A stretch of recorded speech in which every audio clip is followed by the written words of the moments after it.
Assalomu alaykum hammaga. Qalasizlar? Istanbul, Turkiyadan hammaga salom. Bugun biz juda ham ko'pchiligi qiziqtirgan, kommentariyalarımda juda ham ko'pchilik so'ragan mavzu, ya'ni Turkiyadagi ishlar haqida gaplashamiz. Turkiyada qanaqa ishlar bor? Ayollar qanaqa ishlarda ishlashadi? Erkaklar qanaqa ishlarda ishlashadi?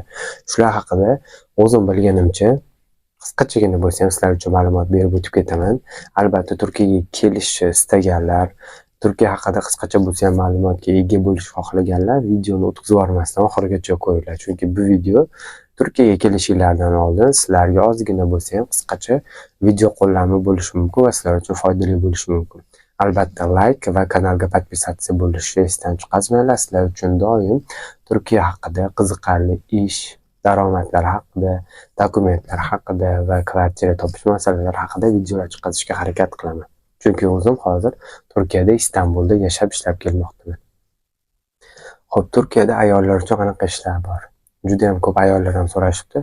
Turkiyada asosan ayollar uchun uy ishlarida ishlashlari mumkin. Juda ham zo'r ish, yaxshi ish, halol ish, ya'ni misol uchun uy xizmatlarida, misol o'sha qariyalarga qarashingiz mumkin yoki uy tozalik ishlari bilan shug'ullanishingiz mumkin.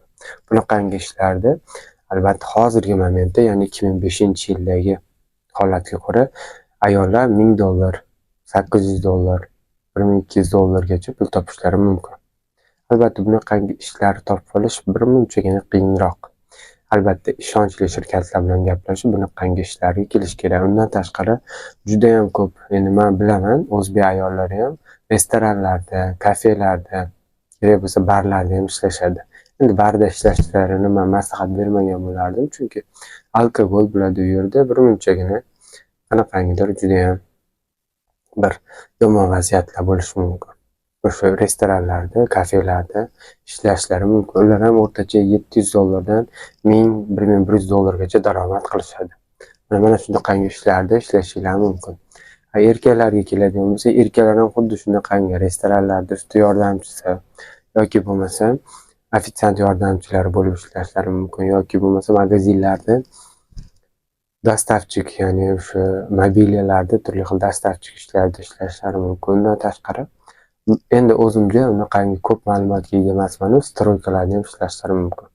Turkiyadagi o'rtacha oyliklar hozirgi paytda eng misol maksimal past oyliklari adashmasam $700 dan boshlanadi. Undan pasti yo'q. $700 dan u yog'i $1000, $1100, $1200 har xil o'zgarishi mumkin. Demak, erkaklar uchun asosan ishlar shu restoranlarda usta yordamchisi, ofitsiant yordamchisi va magazinlarda dastavchik yoki bo'lmasa uy ishlarida, dachalarda, bog'bonlarda ham ishlashlari mumkin. Shunaqangi ishlarda ishlab o'rtacha $700 dan $1000 daromad qilishlari mumkin. Xo'p, o'ylaymanki Turkiyaga kelmoqchi bo'lganlar uchun ozgina bo'lsa ham videoyim foydali bo'ldi deb o'ylayman. Kanalimga podpisatsiya bo'lishi, like va kommentariyada o'zingizlarni qiziqtirgan savollarni yozib qoldirishni esdan chiqarmanglar. Sizlarni qiziqtirgan barcha savollarga javob tariqasida videolar chiqarishga harakat qilaman. Hammaga omad, Alloh yo'llarini ochiq qilsin, ishinglarga barakat bersin.